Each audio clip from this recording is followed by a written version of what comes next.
Welcome to Fluid Resistance, a queer analysis of art and politics in Oklahoma. My name is Dr. Laura Arata. I'm very excited and honored to moderate this panel discussion. I'm going to give just a brief introduction of the session, introduce our panelists, and let them take it away. And we'll follow up with a short discussion at the end. So these presentations combine to demonstrate some of the ways that identity politics may be unsettled and the fluidity of queer identity explored in contemporary history through art. And in fact, they can serve as a crucial role in destabilizing structures that are harmful or damaging. Scholars of queer history, art, and its sociological impact have traditionally viewed resistance politics as a coastal movement. This panel seeks to expand and complicate that discussion by highlighting the grassroots bottom-up changes that have played a part in transforming Oklahoma, specifically through a variety of works of art. Our panelists focus on a variety of locations, including Oklahoma City and Tulsa, capturing some of the complexities of queer resistance and representation around the state. Through exhibitions, activist artists publicly hold a mirror to society's exclusive behaviors, revealing places where change can be stimulated through conversation, through thought, and through the creation of spaces for those who have been historically marginalized in the state's history. And while this panel speaks to Oklahoma, it hopes to spark conversations about these processes in other places that might have been subject to less attention than the coasts. The panelists will discuss broad ideas regarding power and some of the implications of art will present. Up first, Jacie Earwood is a graduate student at Oklahoma State University, concurrently pursuing their master's in art history and a graduate certificate in museum and curatorial studies. Their focus is in contemporary Indigenous art, in particular performance and social practice within institutional spaces. They are currently working on how the introduction of the Indigenous body in these spaces works to dissolve colonial structures and recodifies institutions into more egalitarian spaces. A discussion they bring to their presentation, Creating Sanctuaries in the Age of Globalization, a case study through the work of Edward Fabian, Family and Motherhood in Shinhanga. Macy is a visual artist who grew up in Edmond, Oklahoma, and Macy uses she, her pronouns and identifies as pansexual. She brings her own history and experience as a queer individual growing up in the state to her presentation entitled Contemporary Queer Visual Culture in Oklahoma City. Up next, B. Hinesley is a public history master's student at Oklahoma State University researching LGBTQ2IA+ herstory, second wave feminist lesbians in Oklahoma City. Her research illuminates the diversity of resistance to the status quo and some of the ways that art in particular has come to the forefront as a key part of queer resistance and activism. B examines the differences and similarities of craftsmen and artisans. Ingenuity and diligence meet the definition to be considered art. She further explores the ways that some art must be produced as crafts due to disparities in government funding, access to programming, and the continuation of culture in her presentation, Crafting Queers as Rural Resistance. B uses she, they pronouns. Finally, Arlowe Clementine is a graduate student in public history at Oklahoma State University and a graduate research assistant working on the Diverse Gender and Sexuality collection with the Oklahoma Oral History Research Program.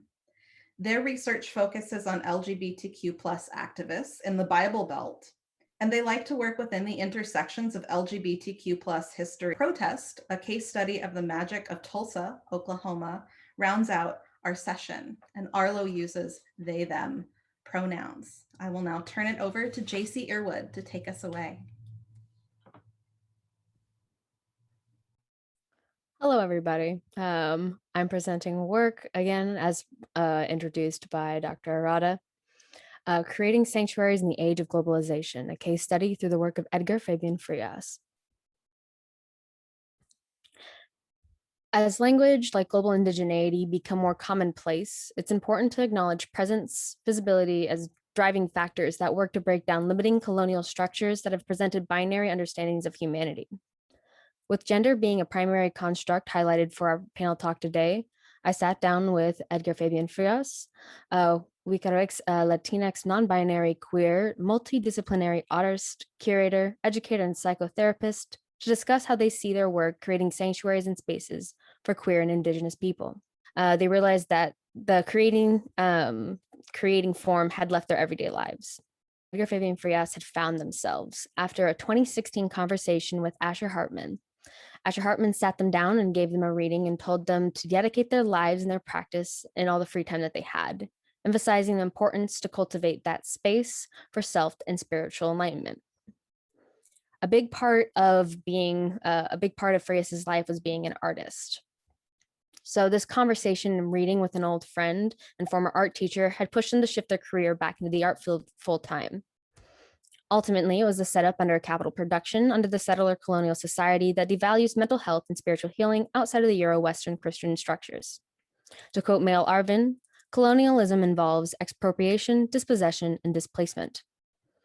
Their work has the potential to rework the exclusive nature of institution when specificity of community and identity are centered in an art practice. When created through queer and indigenous peoples' relations worldviews, it can be developed to follow the ideology of by the community for the community. It breaks down the institution's power structure so that it addresses and emphasizes lived experience over academic and secondhand sources to make said power accessible and malleable to indigenous and queer peoples. So 2 weeks after they had received the Tulsa Fellowship, they received their licensure for therapy. But it all came together when they realized that no longer therapy they would be pursuing, but art instead. They ended up joining the Golden Dome School not too long after through Hartman's recommendation. The Golden Dome School was founded by artist and intuitive Eliza Swan in 2013 and has collaborated with over 200 artists, mystics, and scientists to produce exhibitions, performances, classes, and publications, as well as artist residencies year-round. Them, much like Frias in their work, respond to communal learning and evolving artistic disciplines that foster community building, ecological awareness, and non-hierarchy. They had finally found a community where their art practice could include spirituality, where often they found instead canvas and sculpture taking a precedence over social practice art.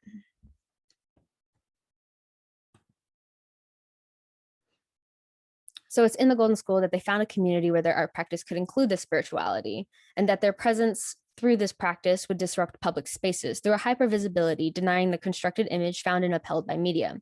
I'd like to play a short clip demonstrating the social practice and emergence, the excitement for engagement that occurs as a result.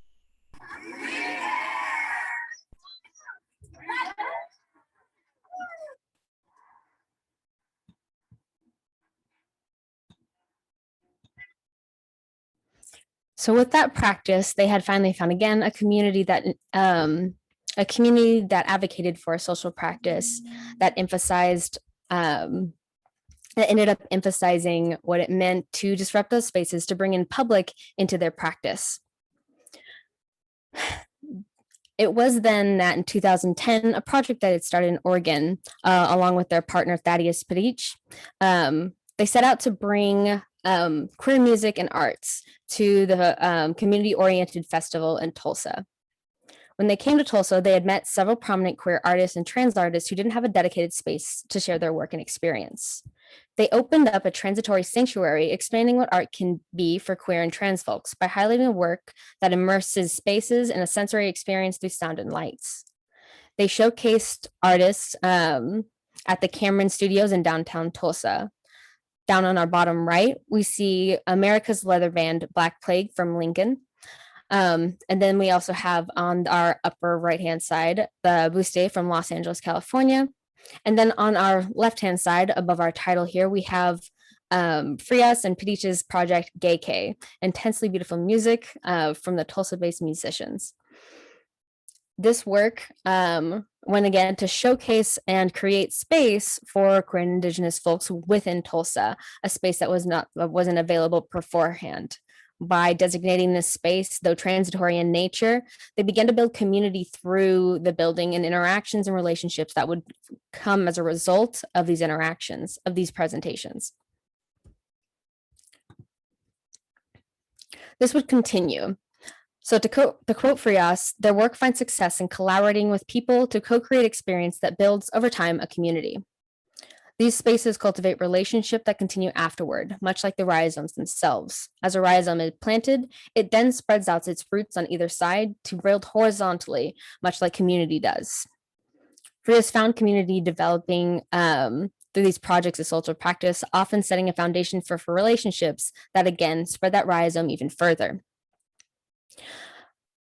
Building community happens at this horizontal level using social practice, emphasizing and bringing about queer community and connections, really art in a way that defies these traditional concepts that exist on canvas and sculpture as listed previously.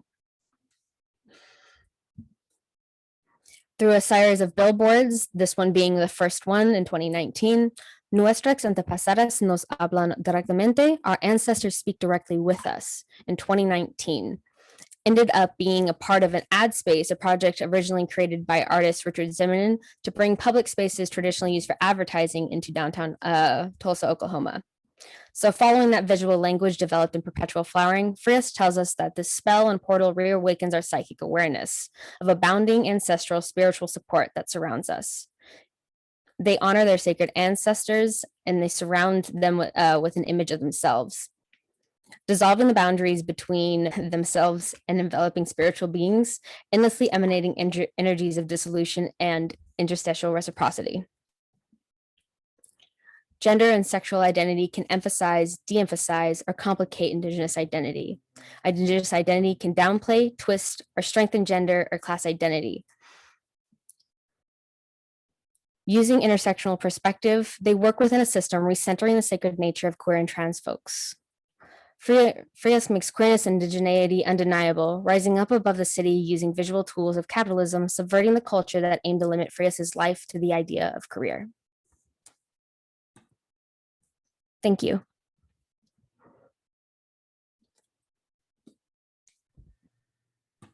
Up next, we have Macy Jennings. Hello, my name is Macy Jennings, and I'm going to be presenting my part of this panel entitled Contemporary Queer Visual Culture in Oklahoma City. To start out, I'd like to thank the Oklahoma Historical Society for organizing this conference and providing us with this platform to share research. I also want to thank Factory Obscura for providing me with leads for making this presentation possible. And finally, I want to thank visual artists Lawrence Naff and Danny Jo Rose III for their participation. Many of the sources used for this presentation are newspaper articles and interviews due to the lack of historical records surrounding Oklahoma's history with queer artists. Oklahoma's art scene has developed immensely over the past few decades.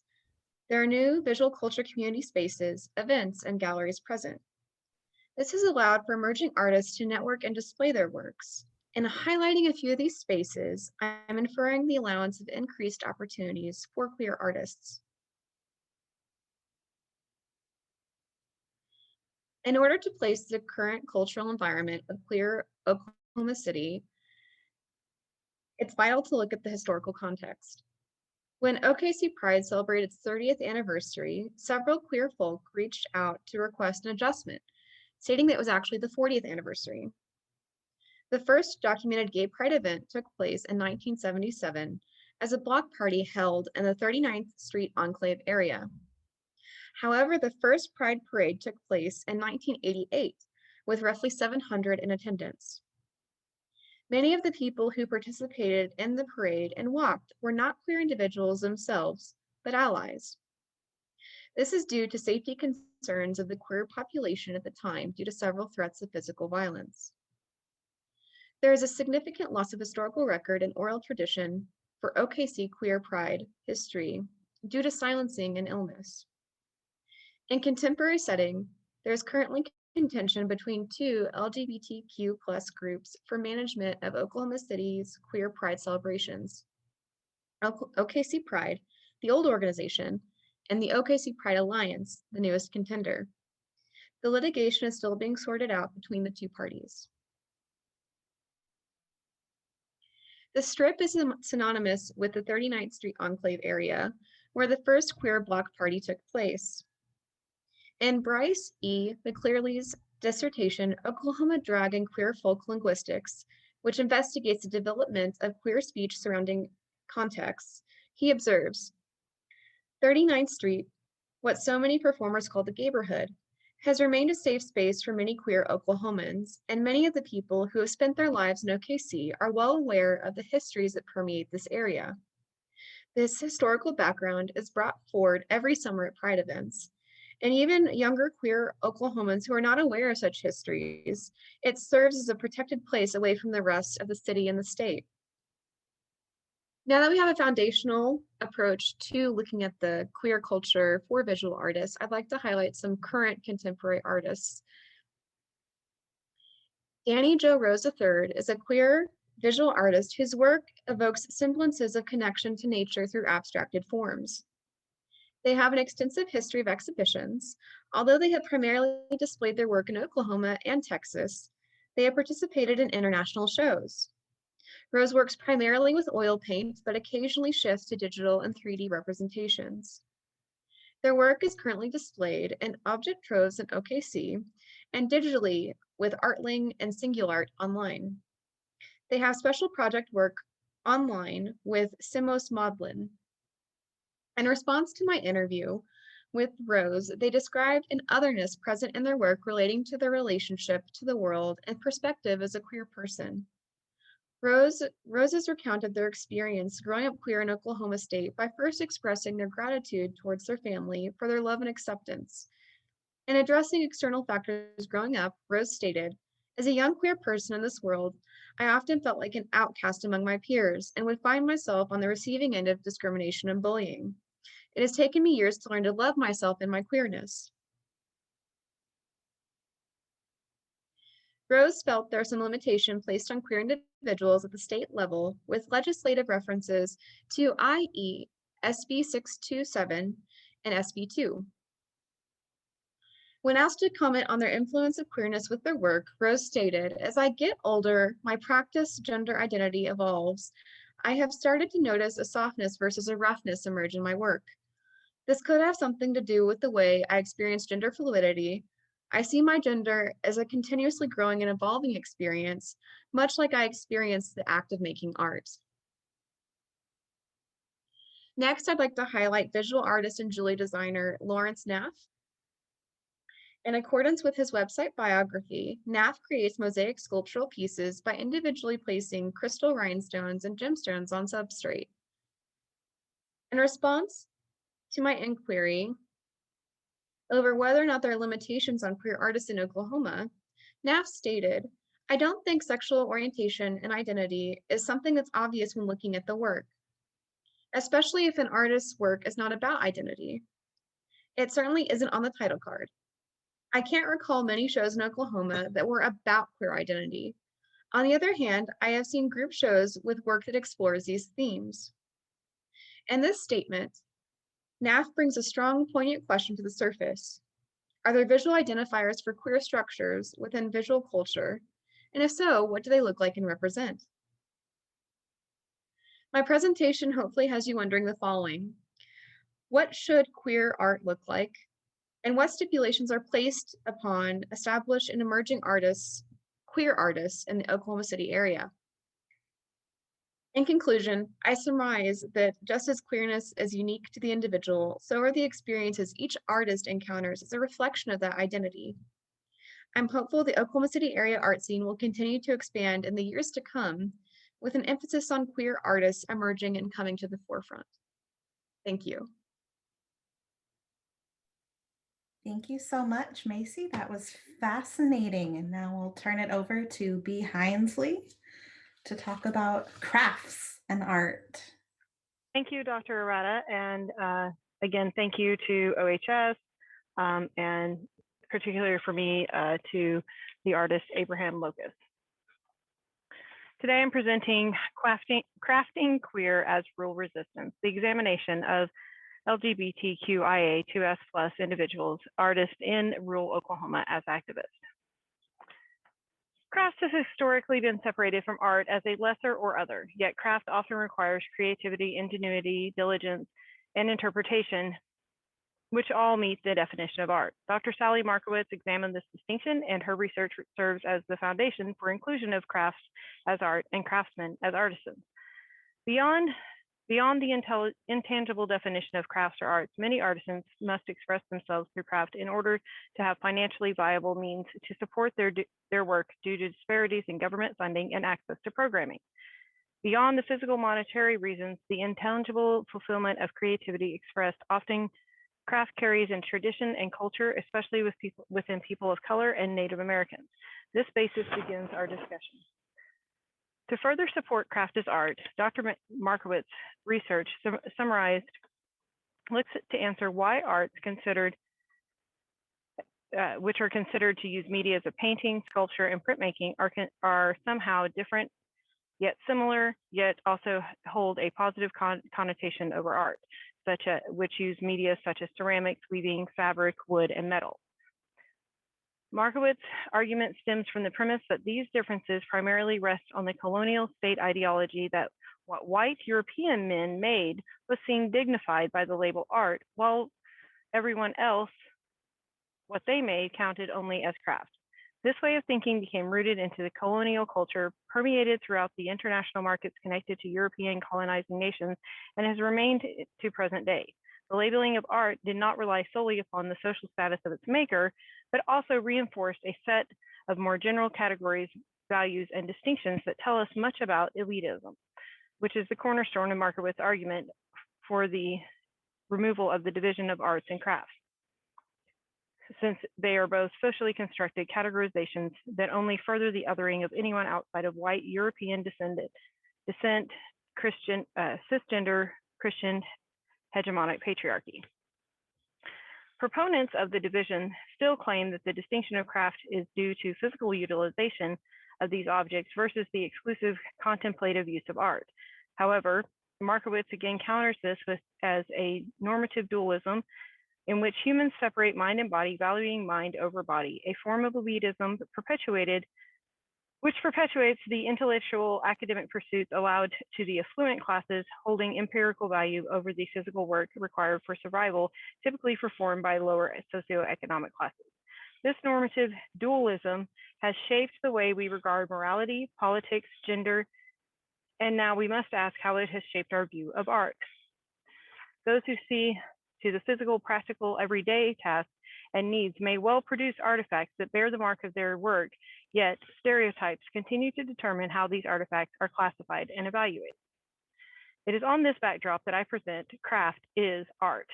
And while craft is also found to be utilitarian and possibly more mundane due to some of its ability to be repeated, it still offers an opportunity for creative work to represent the creator and their ideas, as well as interpretation about the object and the creator through contemplation of the audience. Also, work of art historians such as Gibson, Luckman, and Willoughby Smith found that furthering the difference between art and craft is a cultural cringe that has created insecurities related to local culture and therefore places a greater value on anything from anywhere else, which can be highly destructive to the social and cultural development in rural communities. Between the further othering and continuation of rural cultural expectations of all work needs to produce something of use, artisans often find themselves working in the craft to meet these expectations. Within craft artisans, expression, interpretation,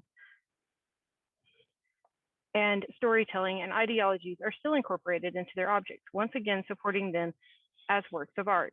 Here we find this is where we meet many of the members of the LGBTQIA2S+ community that also practice craft to have examined and show their particular works as a form of resistance to the heteronormative society more often found in rural locations and therefore in the rural crafting as an industry. Basically, they speak through their work. They speak their truths and express their voice through the artistry of their work. And through their acceptance as artisans, they begin to accept they begin to create acceptance for the rest of their lives. They also express their artisticness through objects that can also be utilized in order to more easily sell their wares at the smaller community gatherings found in rural locations, such as festivals and bazaars. They are still able to share their passions with others, but offer more affordable pieces through craft that are more marketable in these areas.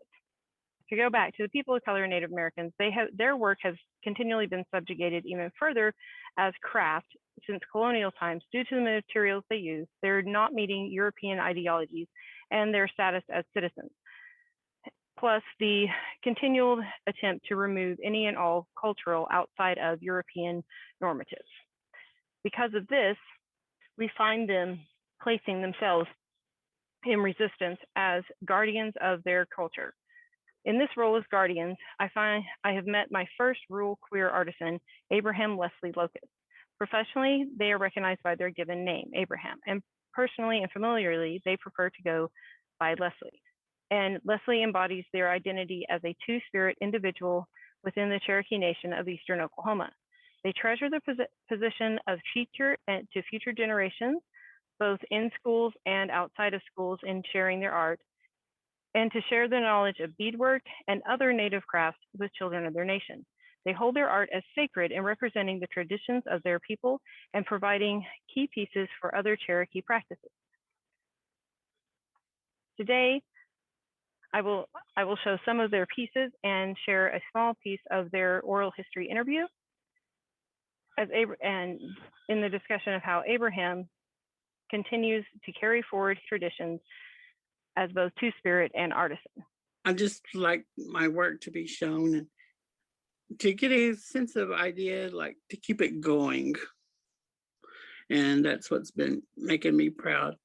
And to be a two-spirit person is to keep our culture alive. Right. To further what Abraham said, they keep their culture alive through producing their art in forms such as their stickball bat, which has been award-winning and featured in Cherokee businesses. Also their ceremonial pipe, here seen at the annual Cherokee Homecoming Art Show, receiving awards. They are also a featured artist at the Spider Gallery, which is the Cherokee Nation Art Museum. Here are further works that are more cultural. The medicine wheel, which represents the north, south, east, and west winds and the guiding directions of those spirits. The eagle feather used in holy ceremony, and the dream catcher. Regalia of the moccasins for powwow and dance stick, as well as some things used at the same time in stomp dances, which are more religious ceremonies. They also have brought their art into more modern times and using it to allow people to represent their nation in like in graduations and different areas that are outside of the nation.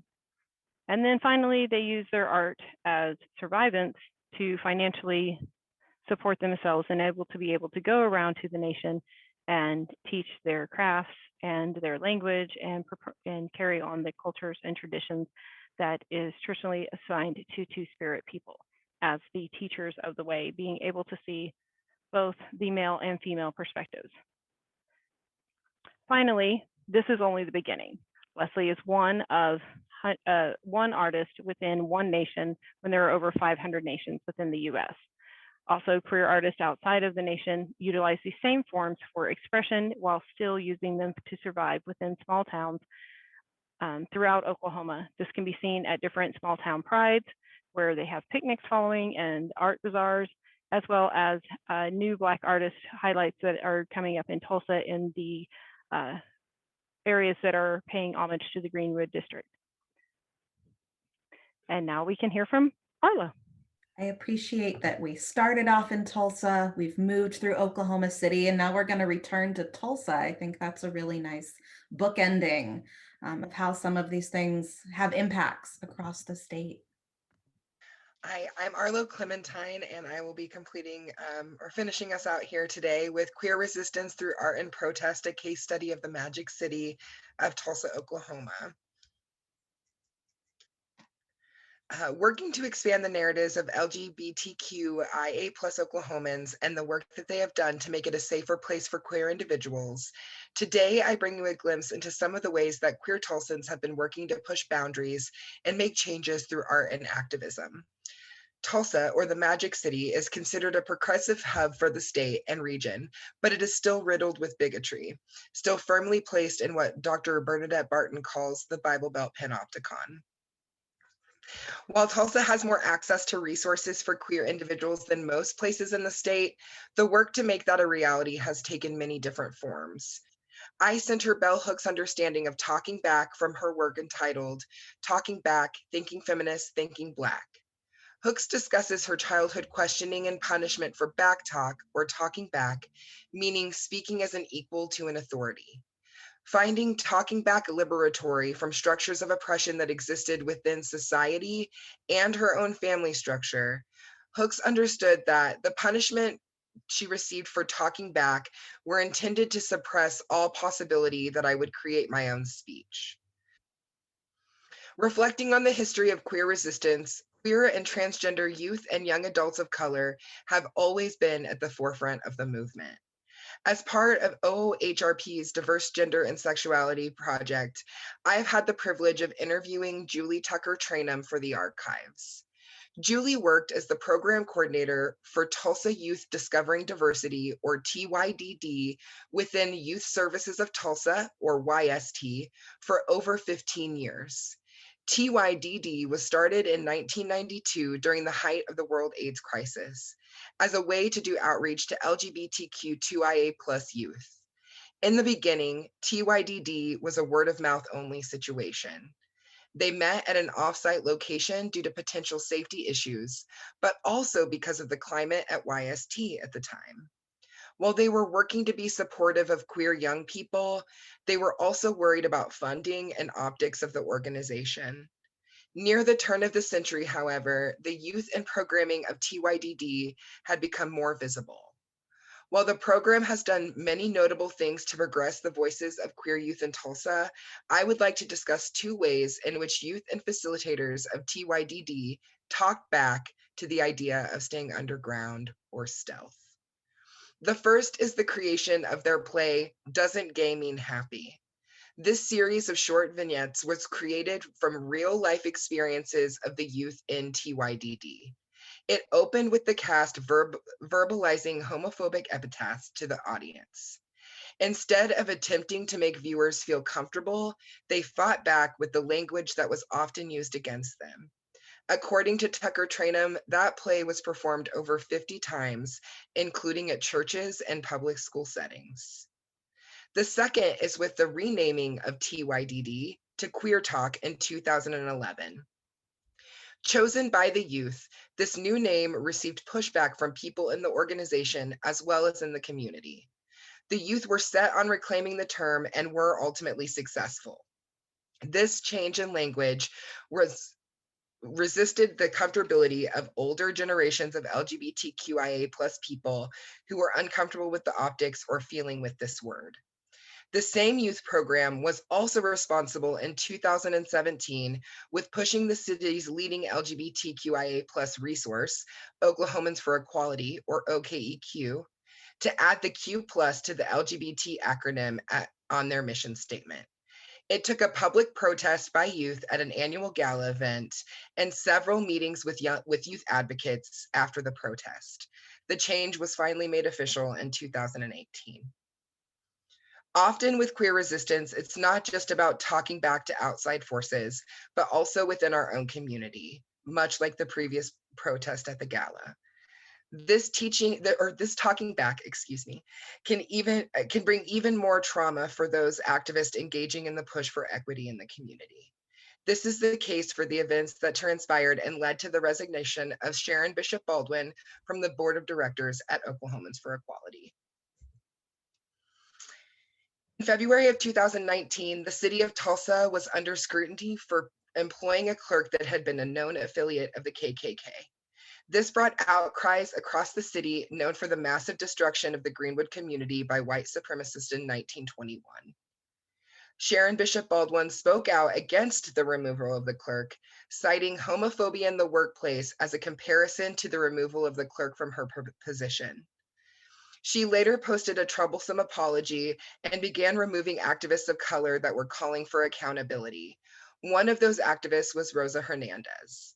The comparison and her apologetic tone with the clerk led to calls for her removal on the board of directors of Oklahomans for Equality. A group of local activists, again, including Rosa Hernandez, disrupted the closed board meeting called to discuss the issues and went live on social media for the entire community to see.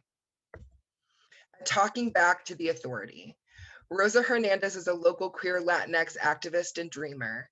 Rosa has been active in the local social justice scene as president of the Dream Alliance Tulsa and is a prominent voice against the city's ICE contracts. Rosa, along with other activists, have made many strides for marginalized communities in Tulsa with their Talking Back. This action of disruption led to the public response addressing systemic racism inside of Oklahomans for Equality, something that had not been acknowledged before that time. Part of the statement reads as follows. We, the Board of Oklahomans for Equality, have been meeting regarding recent issues in the organization. We acknowledge Oklahomans for Equality perpetuates systemic racism. Therefore, we commit to combating it on as an organizational priority. Our first step will be to provide an opportunity to listen to the members of our community as we were rightly called to do. We thank those who have shared their time, emotion, and pain to help us see the need to make this a priority. We are sorry it has taken us this long to get to this point. We as a board are committed to taking an active role in dismantling racism. We look forward to your input at the town hall, particularly voices of LGBTQ+ people of color who have historically been silenced. There is so much more scholarship needed on the history of queer Oklahomans and their resistance within the nation, the state, their local communities, and even within their own queer family. Tulsa is full of resilience and resistance narratives and provides an excellent place for further studies. I am so thankful for the resistors that have come before that have paved the way for folks like me to survive and find community in Oklahoma. Finally, I would like to say thank you to the queer youth in Tulsa that inspired me to return to university and tell our stories. Their bravery moves me forward daily. Thank you. Thank you so much, Arlowe. So I have some questions for the panel. I want to thank all of you for being brave and talking about these things that are really complicated and messy and sometimes contradictory, and for highlighting this really central paradox of Oklahoma history that's honestly not getting talked about nearly enough. Several of you raised this issue. The presentation of Oklahoma history is often pretty one-sided, right? Falls along one central, really well-known narrative related to the land rush and how the state was developed from that point forward. But as all of you've highlighted, Oklahoma is incredibly diverse in so many ways. And this is such a paradox that these various kinds of art are bringing forward and helping us to talk about. To start with, Jacie, your presentation made me think so much about binary structures and breaking them down and how important it is that we engage in those discussions. So I wonder if you could talk just a little bit about why those binary structures have been so persistent and why we're still having so much struggle against trying to challenge them even in 2021. I think one of the most problematic issues is that we have these, I mentioned hypervisibility. And to clarify that, I think what ends up happening is that in hypervisibility, I mean these constructed images we end up seeing of mascotadry, indigenous people being performed through a Euro-Western culture. This is equally seen again as queer bodies are again performed, but not in a way that is genuine. Instead, it's touted as like this flattery, somewhat like heartfelt desire to celebrate or save these aspects of a Euro-Western culture that are harmful and ultimately dehumanize people. I think that's the complication, is because it becomes a threat, because people often dealing with confusion who don't know how to accept these identities into their current narratives that they've existed with their whole lives. It unsettles them in a positive way that creates space for queer and indigenous peoples. You raise such, even an additional important point that could be a whole separate panel discussion, that there's different kinds of binaries, right? There's different kinds of ways we can approach these conversations. Are there avenues or initiatives that you would recommend for young emerging queer artists to pursue? Absolutely. But I think that like the plaza area, getting into the, like during my slide where it has kind of the listing of those, like DNA galleries, love them. I've been able to kind of do that and meet additional artists who just ended up being queer selves as well. So I think getting a foothold into those community spaces is just pivotal, and being able to express yourself in a way that is also with that identity of queerness, and then just in general as an artist in the area. Get connected to a community is a big thing. Join OVAC, the Oklahoma Visual Arts Coalition. They have a place where they have shows every year. They have the 12 by 12, they have the Momentum, which is Momentum is artists under 30 as well. So I would also recommend that for youth as or college age. I missed the cap last year. But those are also some great spaces. Using the internet as a resource to even Google queer exhibition spaces, Oklahoma City. That's a very long answer. I just got excited. No, I love that. Excellent. And just to sort of add on to that with Tulsa as well, I'm going to do a shameless shout out to Amplify in Tulsa. They do sexual health education work, but they have a youth leadership council and work to get sexual health information out to all Oklahoma teens and Tulsa teens. And they pay youth for their advisory skills. And so one thing that I would like queer young people to know is that there are people all over the country, both statewide, but also nationwide, have advisory councils, have collectives specifically for youth. And this area of the country doesn't get as many applicants. And so there are holes in the narratives that are being told. And so there are ways where you can make money to be your authentic self and to help folks expand programming. I'll also say that there are really great organizations like Youth Services of Tulsa and Campfire in Tulsa, both of which who do a wide range of programming geared to LGBTQ plus individuals. Oklahomans for Equality also has a program as well. And so reaching out to those organizations to find out more. For the safety of them, there are still parts of those programs that are more stealth than others, so that all young people who are LGBTQ plus can participate in some way without fear of being outed to their family. So if you'd like more information, I would recommend checking in with those organizations as well. I would also like to add, for the non-urban areas, just reaching out to your art gallery, period. I reached out to the 7 or 8 art collectives that I could find in rural Oklahoma spaces. And one of them actually wrote back to me when I was saying, I'm looking for people that are part of the community that are also artists to talk to. And they said, so are we. We would love to have more representation, but we don't. That's literally their answer. So I think that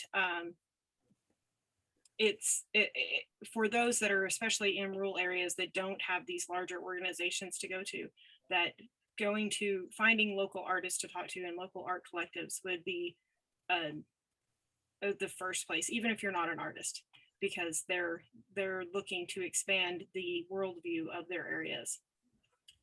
We've talked a lot about organizations and these sorts of resources that are built in, but for folks in rural communities, at least I found the internet can be a really powerful tool. Look for queer artists. For us, immediately responded whenever I reached out to them.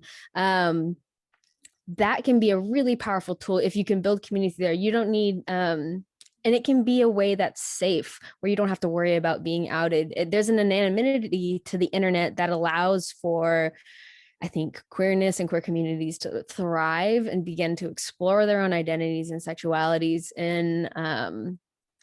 in a way they might not be able to access it in their own communities. It's a home away from home.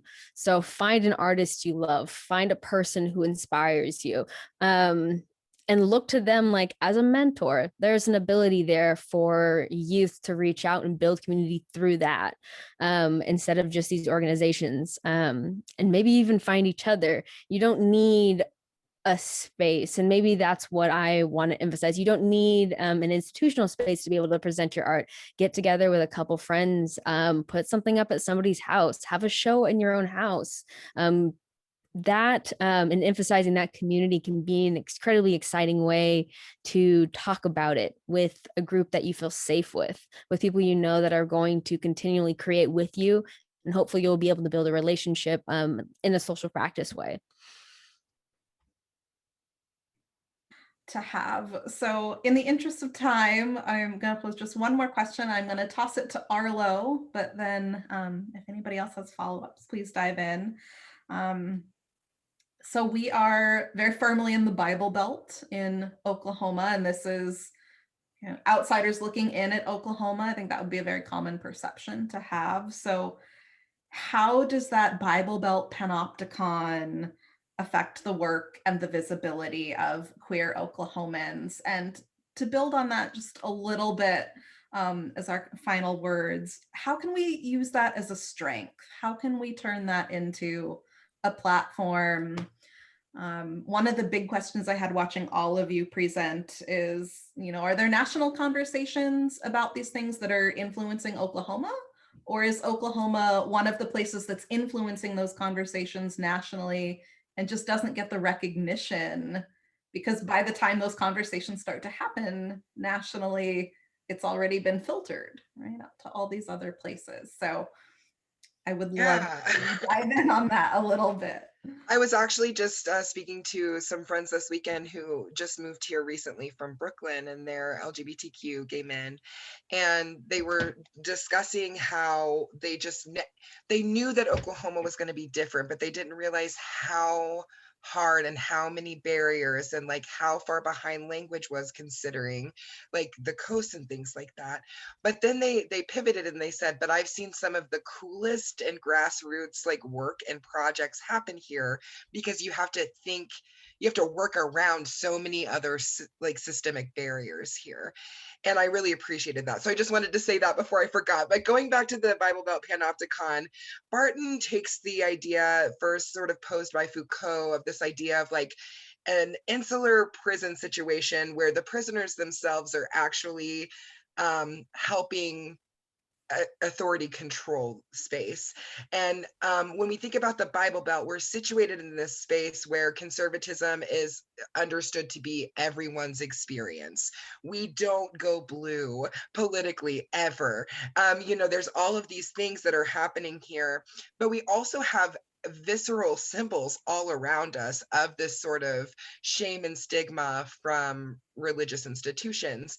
Some of my favorites to discuss are the praying hands at ORU, things like the church, the Christ of the Ozarks and Eureka Springs, these giant symbols. And then you think about churches on every corner and crosses in every little boutique that you go into, right? The Jesus fish on cars everywhere. And it's just a kind of, you're constantly inundated. And what that means for queer politics as well is that there seems to be a push towards assimilation of values to get ahead anywhere, right? And so you see this extra narrative of don't fight folks that have already done the work, who are progressing us, even if that progression doesn't speak for all queer people or all queer experiences. And so even within the like sort of progressive narratives, they're sort of whitewashed and Christian washed in a lot of ways. And that's a way to get us further in some instances, but it also can do irreparable harm, especially when you're thinking about things like systemic racism or transphobia, which adds extra layers to the experiences of of queer Oklahomans outside of just the L or the G or the B. So here there really are opportunities for folks like Rosa Hernandez to really speak truth to the situations and become a leader in the community through talking back and pushing back. There's no last words. I will thank all of you for taking the time to engage in this really important conversation. And if anyone needs to find any of us for any reason, we're all at OSU. So come looking for the university. And just thank you all so much.